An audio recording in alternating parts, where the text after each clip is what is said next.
الحمد لله مالك الملك يؤتي الملك من يشاء وينزع الملك ممن يشاء ويعز من يشاء ويذل من يشاء بيده الخير وهو على كل شيء قدير. أشهد أن لا إله إلا الله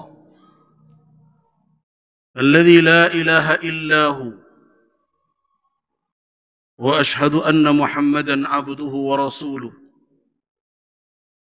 الذي أرسله رحمة للعالمين. اللهم صل وسلم على عبدك ورسولك الكريم سيدنا وحبيبنا محمد وعلى آله وأصحابه والتابعين وتابع التابعين ومن تبعهم بإحسان إلى يوم الدين. أما بعد، عباد الله، أوصيكم ونفسي بتقوى الله. فاتقوا الله أيها الناس، اتقوا الله في أنفسكم، واتقوا الله في أولادكم، واتقوا الله في أموالكم، اتقوا الله حيثما كنتم لعلكم تفلحون.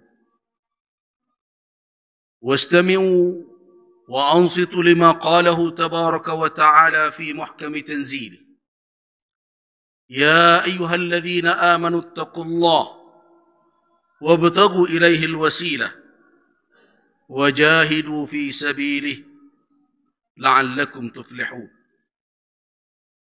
وفي قوله: يا أيها الذين آمنوا اتقوا الله حق تقاته ولا تموتن إلا وأنتم مسلمون. واستجيبوا لنداء الرحمن أيها الناس في قوله: يا أيها الذين آمنوا اصبروا وصابروا ورابطوا واتقوا الله لعلكم تفلحون. فتزودوا أيها الناس بالتقوى في هذه الحياة الدنيا استعدادا واستقبالا لحياة الآخرة، على أن التقوى خير الزاد، كما قال تبارك وتعالى في قوله: وتزودوا فإن خير الزاد التقوى واتقون يا أولي الألباب. صدق الله العظيم. عباد الله، jamaah Jumu'ah rahimakumullah. Kita sering mendengarkan firman Allah Subhanahu wa taala dalam surat An-Nisa ayat 58 dan ayat 59. Sering kita baca dan kandungannya sering kita dengar, yaitu tentang menunaikan amanah. Allah Subhanahu wa taala berfirman: Inna Allah ya'murukum an tu'addul amanati ila ahliha wa idha hakamtum bainan nas an tahkumu bil 'adl. Inna Allah ni'ma ya'idhukum bih. Inna Allah kana sami'an basira. Itu ayat yang ke-58. Ayat berikutnya adalah: Ya ayyuhalladzina amanu atii'ullaha wa atii'ur rasula wa ulil amri minkum. Fa in tanaza'tum fi syai'in farudduhu ila Allahi war rasul. In kuntum tu'minuna billahi wal yawmil akhir. Dzalika khairu wa ahsanu ta'wila. Shadaqallahul azim. Ayat ini sering kita baca, tetapi kita sering lupa mengingat sabab turun dari ayat ini. Padahal memahami sababun nuzul atau sabab turun ayat adalah salah satu faktor bagi kita untuk memahami maksud dan tujuan ayat tersebut. Karena itu kalau kita baca tafsir-tafsir para ulama, ketika mereka menafsirkan ayat, mereka tidak lupa menyebutkan min asbabin nuzul, di antara sebab turun ayat. Bahkan Al-Imam Al-Wahidi rahimahullah mengarang kitab khusus terkait dengan sabab turun ayat Al-Quranul Karim. Karena memang karakter dari kitab suci umat Islam yang merupakan akhir kitab yang diturunkan oleh Allah Subhanahu wa taala, dia turun beransur-ansur, dan banyak dari ayat-ayatnya ketika turunnya diawali oleh berbagai peristiwa yang dikenal dengan asbabun nuzul. Wahai kaum muslimin, ada suatu riwayat yang dinukilkan tentang sabab turun ayat ini, di mana ketika penaklukan kota Makkah, Rasulullah sallallahu alaihi wasallam membersihkan Ka'bah dari berhala-berhala yang berjumlah hampir 360 buah yang berada di sekitarnya.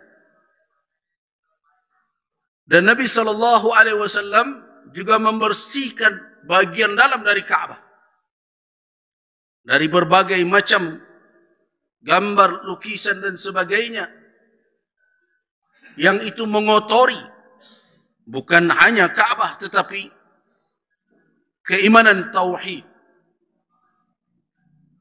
untuk masuk ke dalam Ka'bah itu. Rasulullah sallallahu alaihi wasallam meminta kunci Ka'bah tersebut dari Bani Syaibah, yaitu namanya Utsman bin Talha. Setelah beliau masuk, beliau bersihkan. Diriwayatkan bahwa kunci itu beliau titipkan sementara kepada Ali bin Abi Thalib radhiyallahu anhu. Ada yang mengatakan di tangan Abbas, paman Nabi, Abdul Muttalib. Abbas bin Abdul Muttalib.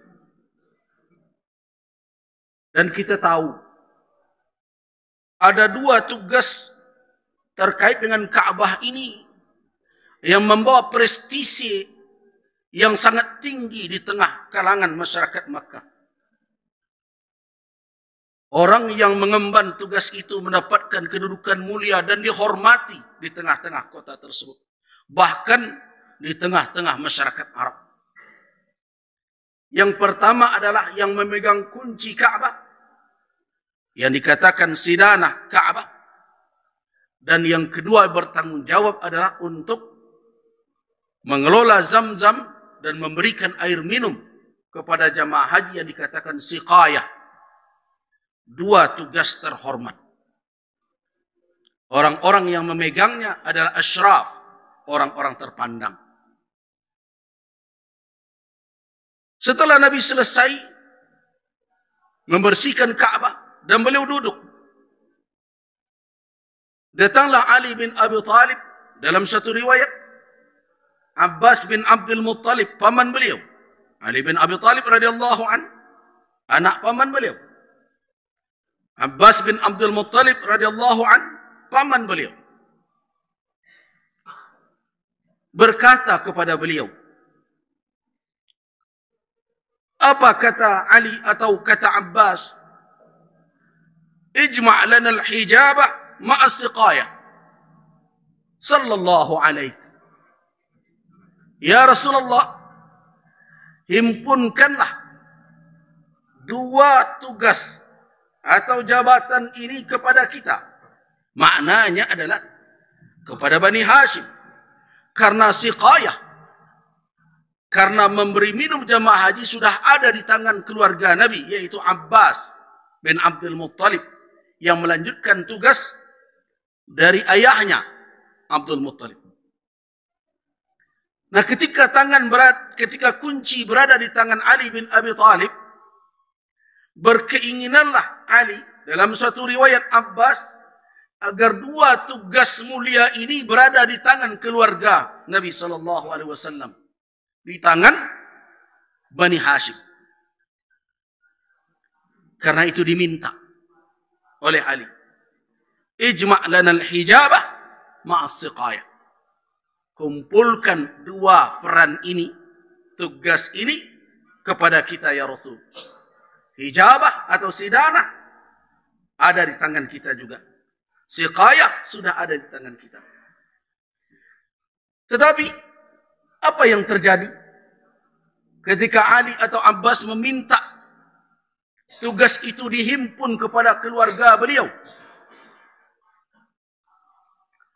Kata Rasulullah sallallahu alaihi wasallam, "Aina Utsman ibn Talha?" Mana Utsman ibn Talha, kata Nabi? Yang tadi memegang kunci di masa jahiliyah tersebut. Mana Utsman ibn Talha? Fadu'iyalah. Maka dipanggillah Utsman ibn Talha. Faqala lah. Dan Nabi berkata sambil mengambil kunci dari Ali atau dari Abbas, "Hak miftahu." Ini kunci engkau, wahai Utsman bin Talha. Ya Utsman, hak miftahak. Hak miftahuka. Hai Utsman, ini kunci engkau. Al-yawma yaumu wafa' wa birrin. Hari ini adalah hari loyalitas. Hari orang menunaikan janji dan hari orang berbuat kebaikan. Rasulullah sallallahu alaihi wasallam adalah model bagaimana amanah dijalankan dan tidak tergoda dengan kedekatan, kekerabatan dan berbagai macam. Karena itu di depan para sahabat beliau umumkan sikap beliau. Aina Utsman ibn Talha? Mana Utsman bin Talha? Setelah datang Utsman ibn Talha dipanggil oleh orang di hadapan beliau, "Hak miftahuka ya Utsman." Ini kunci engkau. Bahkan di dalam satu riwayat dikatakan, "Khudha khalidatan talidah, la yanzi'uha minkum illa zalim," kata Nabi. Ambillah selama-lamanya ada di tangan engkau dan keluarga engkau, wahai Utsman. Tidak ada yang mencabut atau mengambil kunci itu dari engkau melainkan orang yang zalim, kata Nabi.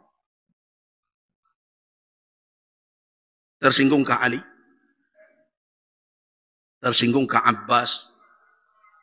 Tidak. Nah, di dalam riwayat para ulama ini adalah salah satu sebab turun ayat yang saya bacakan dalam surah An-Nisa di awal khutbah tadi. Ya ayyuhalladzina amanu, wahai orang-orang yang beriman. Apa kata Allah Subhanahu wa taala? Menyeru orang-orang yang beriman agar menunaikan amanah kepada orang yang berhak. Kenapa saya katakan orang-orang yang beriman? Karena di ayat 59 Allah Subhanahu wa taala menutup ayat tersebut bahwa orang-orang yang mau menjalankan tugas tersebut, yang menjalankan perintah Allah untuk menunaikan amanah, dikatakan oleh Allah, "In kuntum tu'minuna billah," jika kamu beriman dengan Allah dan hari akhir. Jadi perintah Allah, "Innallaha ya'murukum an tu'addul amanati ila ahliha." Sesungguhnya Allah memerintahkan kamu sekalian untuk menunaikan amanah kepada yang ahli, kepada yang berhak. Kemudian kalau terjadi pertikaian, kalau terjadi perselisihan, terjadi berbagai pilihan, apa yang menjadi ukuran kamu untuk menentukan? Kembalikan kepada Allah dan Rasul dalam perkara itu. Jadi ayat farudduhu ila Allah dan Rasul, ayat yang terkait dengan fa in tanaza'tum fi syai'in farudduhu ila Allah wa Rasul. Jika kamu bertikai dalam satu perkara, apa ayat sebelumnya? Dalam perkara amanah. Nah, jadi sangat aneh kalau hari ini ada yang mengatakan bahwa kenapa ulama berbicara tentang kepemimpinan negara? Aneh. Ulama tidak berkampanye. karena tidak tempatnya dan posisinya. Ulama tidak patut untuk menjadi tukang sorak politisi. Ulama adalah tempat bermusyawarah bagi para pemimpin. Ulama menjadi tempat bertanya bagi orang yang ingin selamat dalam menjalankan amanah. Ulama bertugas memberikan nasihat, bukan tukang endorse, pilihlah si fulan dan si fulan. Karena itu kalau ada orang yang mengatasnamakan ulama se-Sumatera Barat dengan lembaga apapun, saya bertanggung jawab mengatakan bahwa orang itu telah mengklaim ulama se-Sumatera Barat, dan saya sebagai ketua Majelis Ulama Sumatera Barat berlepas tangan dari orang itu, tidak terlibat di dalam cakupan se-Sumatera Barat itu. Biarlah umat yang melihat siapa yang menjalankan amanah ilmiah dan siapa yang mengkhianati keilmuan yang ada di dalam dirinya. Wahai kaum muslimin, tugas ulama adalah menasihati, bukan tukang kompanyekan orang yang sedang berebut jabatan dunia. Bukankah kita telah membaca di dalam hadis Nabi sallallahu alaihi wasallam bahwa Nabi mengingatkan kita semua, Allah Subhanahu wa taala yuhibbu, mencintai untuk kamu salasa, 3 perkara. Wa yakrahu lakum, dan membenci 3 perkara pula. Mana yang dicintai oleh Allah dalam 3 perkara? An ta'buduh, sembahlah dia, wala tusyriku bihi syai'a. Apa yang dicintai oleh Allah lagi? Adalah wa an ta'tasimu bihablillah wala tafarraqu. Berpegang teguhlah dengan tali Allah, jangan berpisah, jangan bercerai-berai. Dan yang ketiga apa? Wa antunasihu man wallahu umurakum. Memberikan nasihat kepada orang diberikan kewenangan dalam mengurus urusan kamu. Tugas ulama itu menasihati. Nah, inilah yang kita sedihkan hari ini. Para politisi tidak faham kedudukan ulama, tidak mengerti peran dan fungsi lembaga keumatan, sehingga kalau dia tidak setuju dengan ulama di daerahnya yang menasihatinya, dia datangkan ulama di daerah lain untuk mengajak umat agar memilih. Kalau dia tidak setuju dengan lembaga keumatan di daerahnya, karena tidak mau diajak-ajak untuk bersorak demi kepentingannya, dia buat lembaga tertentu untuk menyokongnya. Dan yang menyedihkan lagi, tidak sedikit orang-orang yang bergelar keulamaan, gelar kemubalighan, gelar da'i, tidak menyadari ketika mereka memimpin suatu lembaga. Lembaga apa sebenarnya yang sedang mereka pegang? Ketika jabatan ketua, jabatan pimpinan diserahkan, tidakkah dia membaca organisasinya itu dibuat untuk apa? Tidakkah dia baca pedoman dasar atau anggaran dasar, pedoman rumah tangga atau anggaran rumah tangga dari organisasi tersebut? Apakah ada di dalam organisasi itu satu di dalamnya peran dan fungsinya adalah mengendorse politisi? Tidak ada. Tapi kemudian datang politisi mengajak ini, sehingga akhirnya majelis ta'lim terseret-seret, lembaga keulamaan dibawa-bawa. Kalau begini yang dilakukan oleh politisi, saya bertanggung jawab politisi yang seperti itu tidak mengerti dengan kedudukan ulama dan tidak patut untuk diberikan amanah untuk mewakili kita. Wahai kaum muslimin, kalau seluruh orang harus dibawa ke ranah itu, siapa yang akan menjadi simpul kebersamaan? Siapa yang akan menjadi ikatan kita bersama? Karena itu masjid ini adalah tempat untuk mencerahkan umat. Tidak pernah saya menunjuk nomor berapa, siapa. Tapi tugas sebagai ulama di dalam majlis ulama adalah menjelaskan bagaimana Islam menuntun kita di dalam memilih pemimpin. Silakan politisi pakaikan tuntunan tersebut. Kalau tidak masuk kriteria itu pada orang yang kita puja dan kita sanjung, kembalikan diri kepada Allah Subhanahu wa taala. Jangan pertahankan ego kita. Kenapa? Karena yang berat bukan pertanggungjawaban tentang pemilu, bukan pertanggungjawaban sebagai partai. Yang berat adalah pertanggungjawaban sebagai seorang hamba di hadapan Allah Subhanahu wa taala. Wahai kaum muslimin, sudah begitu banyak petunjuk syariat disampaikan. Tinggal kita bagaimana mengamalkan. Bukankah sudah begitu banyak peringatan-peringatan, di antaranya man wuliya min umuril muslimina syai'an, siapa diberikan kewenangan perkara mengurus orang-orang beriman sedikit saja, fawalla, kemudian dia berikan amanah, dia berikan tauliyah, dia limpahkan kewenangan kepada orang yang dia tahu ada orang lebih baik dari yang dia tunjuk itu. Tegas Nabi mengatakan, orang itu faqad khana Allah, orang itu mengkhianati Allah, mengkhianati Rasul, dan mengkhianati seluruh umat Islam. Apakah tidak cukup peringatan tersebut?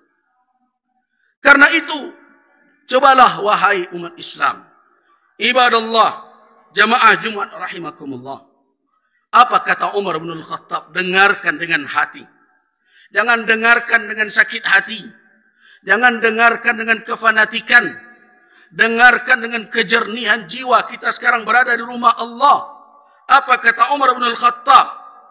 Man waliya min amril muslimin syai'an fawalla rajulan limawaddatin au qarabatin bainahuma, siapa yang diberikan kewenangan untuk mengurus urusan orang-orang beriman, orang-orang Islam, kemudian dia limpahkan kewenangan itu kepada seseorang limawaddah, karena hubungan kasih sayang, senang, like and dislike kata orang sekarang, au liqarabah, atau karena hubungan kekerabatan, anak saya, saudara saya, bapak saya, karena kekerabatan. Ini kata Umar bin Al-Khattab, faqad khana Allah, orang itu telah mengkhianati Allah wa rasulah, dan rasulnya, wal muslimun, wal muslimin, dan orang-orang Islam.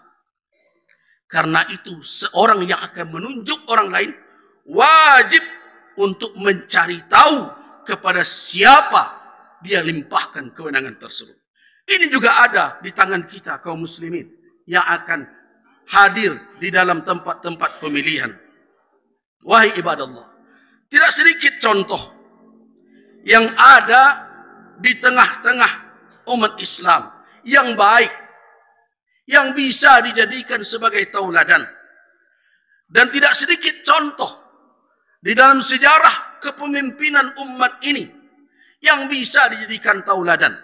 Satu lagi saya nukilkan, Umar bin Abdul Aziz, yang hidup sebagai khalifah dengan limpahan kekayaan yang begitu besar, wilayah kekuasaan yang sangat luas, tetapi tidak punya kekayaan apa-apa.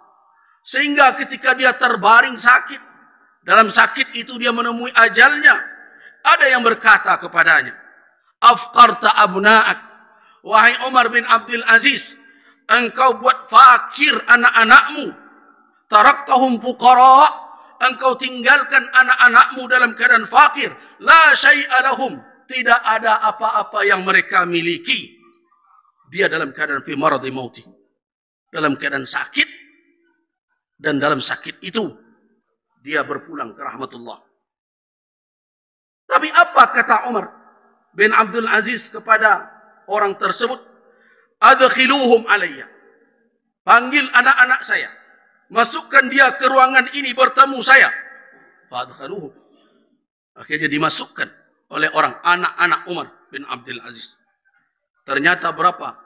Lebih dari 10 orang anaknya, laki-laki. Laisa lahum fihim, tidak ada di antara mereka itu, laisa fihim balighun, yang sudah balik. Semuanya kecil-kecil. Butuh harta, butuh biaya. Nah, ketika itu, di saat Umar melihat putra-putranya yang masih belum dewasa itu, adrafat aina, menetes air matanya. Kemudian dia berkata, ya bunai, wahai putra-putra, wallahi demi Allah, ma mana'tukum haqqan huwa lakum. Saya tidak menghalangi apa yang menjadi hak kalian. Kata Umar bin Abdul Aziz kepada putra-putranya yang belum lagi balik, yang lebih dari 10 orang itu. Ma mana'tu lakum haqqan huwa lakum. Saya tidak pernah menghambat apa yang menjadi hak kalian. Walam akun billadhi akhudhu amwalan nas fa'adfa'ah ilaikum. Tetapi saya juga tidak punya keberanian, tidak akan menjadi orang yang akan mengambil harta manusia, harta rakyat, harta orang banyak untuk saya berikan kepada kalian. Dengan berlinang air mata, Umar bin Abdul Aziz berkata begitu. Saya tidak hambat hak kalian, tetapi saya tidak akan ambil hak orang lain, hak rakyat untuk saya serahkan kepada kalian. Innama antum ahadu rajulain. Sesungguhnya kamu sekalian, wahai putra-putraku, bisa menjadi salah satu dari 2 orang. Akan jadi siapa kalian kelak? Imma salih, wallahu yatawalla as-salihin. Kalau kalian menjadi orang saleh, maka yakinlah Allah akan mengurus orang-orang yang saleh. Wa imma ghairu salih. Namun kalau kalian tidak menjadi orang saleh, fala atruku lahu ma yasta'inu bihi ala ma'siyatillah. Maka saya tidak meninggalkan harta untuk yang itu, yang akan dia pakai membantu dia berbuat maksiat kepada Allah Subhanahu wa taala. Begitu pesan Umar bin Abdul Aziz kepada anak-anaknya. Kalian pilih. Kalian bisa menjadi salah satu dari yang 2. Kalau kalian saleh, yakinlah Allah yatawalla salihin. Allah akan mengurus orang-orang yang saleh. Tidak akan dibiarkan. Kalau kalian calih, bahasa kita, ghairu saleh, tidak saleh, saya tidak berikan harta untuk orang itu, untuk anak yang itu, guna dia pakai untuk berbuat maksiat kepada Allah Subhanahu wa taala. Oh, bapak-bapak dan ibu-ibu jemaah Jumat, bapak-bapak jemaah Jumat rahimakumullah. Anak Umar bin Abdul Aziz kemudian punya kekayaan, dengan itu malah dia bantu orang berjihad, sekian banyak unta dan sebagainya. Nah, jadi sebenarnya, wahai kaum muslimin jemaah Jumat, kita tidak kekurangan arahan. Kita tidak kekurangan qudwah, ketauladanan. Kita tidak kekurangan petunjuk. Tetapi di antara kita ada yang menyampaikan petunjuk hanya karena syahwat. Nah, karena itu saya ajak kaum muslimin jemaah Jumat, istiqamahlah. Ada yang berkata, kalau diikuti kaji Buya merasa hidup. Buya tidak paham bagaimana kondisi keadaan sebenarnya. Saya bukan tidak tahu begitu sulitnya kehidupan. Tetapi beberapalah nilai siraman berbagai macam materi. Apakah kepemimpinan akan dijadikan objek perdagangan? Suara kita dipandang sebagai objek transaksi. Ambil segini, beri saya suara. Kalau ada yang berlaku seperti itu, singkirkan orang itu dari calon yang bisa diberikan amanah. Kenapa? Dia telah terjatuh dalam perbuatan haram, melibatkan kita ke dalam yang haram, dan membuat kita memakan yang haram.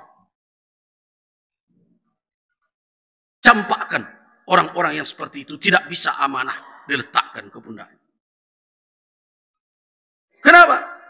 Karena dia telah memandang suara kita dengan ukuran materi. seberapapun tanggung jawab untuk menyerahkan amanah kepemimpinan tidak bisa dinilai dengan material, uang atau apapun. Karena itu saya bacakan di awal ayat tadi, di awal khutbah tadi. Setelah Allah Subhanahu wa taala menyeru orang-orang beriman, apa lagi? Isbiru wasabiru. Sabarlah dan saling menyabarkanlah. Tolak segala bentuk bujuk rayu demi untuk menyelamatkan bangsa dan menyelamatkan umat, demi untuk meningkatkan kualitas marwah kita sebagai bangsa umat Islam. Barakallahu lakum fil Qur'anil Karim wa nafa'ani wa iyyakum ma fihi minal ayati wa dzikril hakim. Aqulu qawli hadha wa astaghfirullah li wa lakum innahu al-ghafurur rahim. Astaghfiru rabbakum.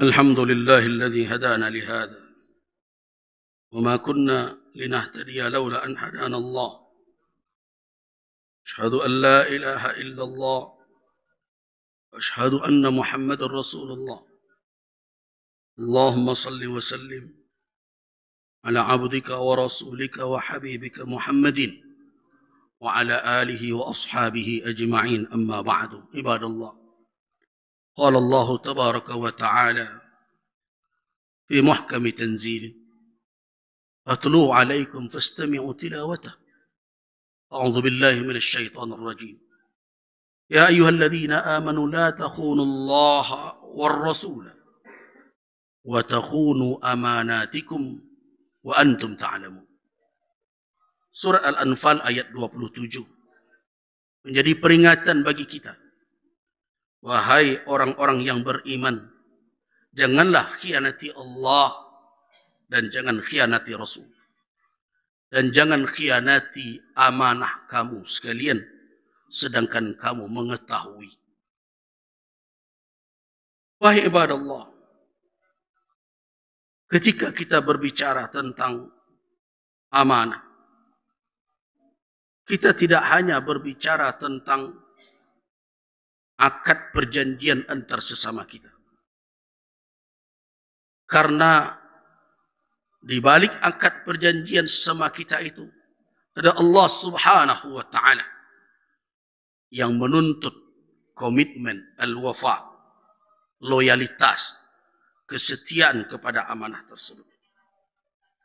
Yang ingin saya katakan adalah amanah itu dijalankan dengan nilai, bukan dengan ukuran orang. Itulah yang terus saya tanamkan kepada ulama di ranah Minang. Tegaklah bersama yang hak.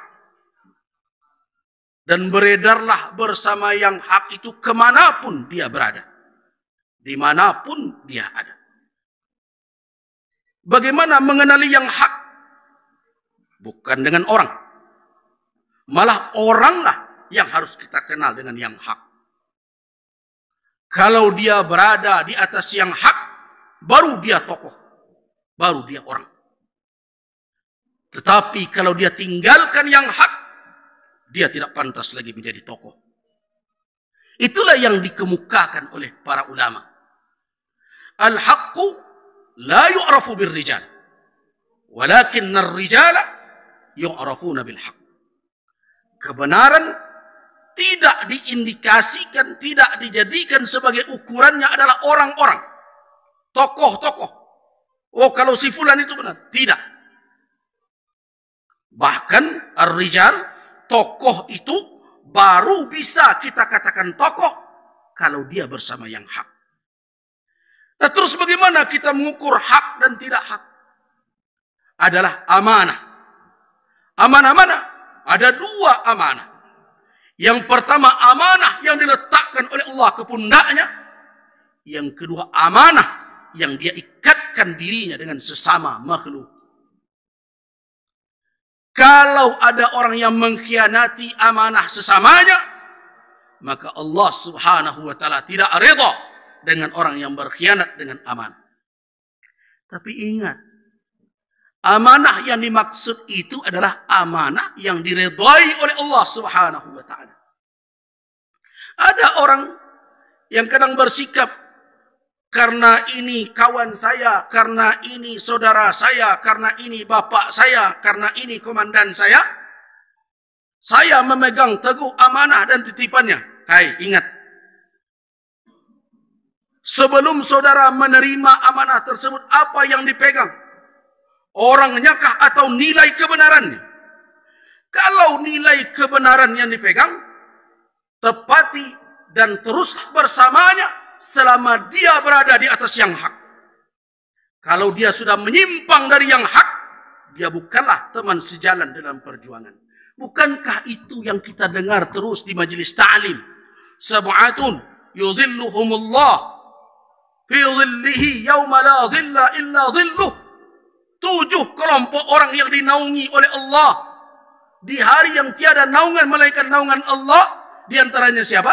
Rajulani tahabba fillah. 2 orang yang saling terjalin kasih sayang mereka, saling membantu, saling mencintai, tapi ingat, fillah, di jalan Allah. Ijtama'a alaih, mereka bersama, mereka berhimpun, mereka bersekutu di atas jalan Allah.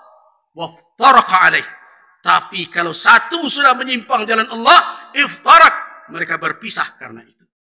Jadi tidak ada yang namanya pengkhianatan kalau seseorang telah menyimpang dari yang hak.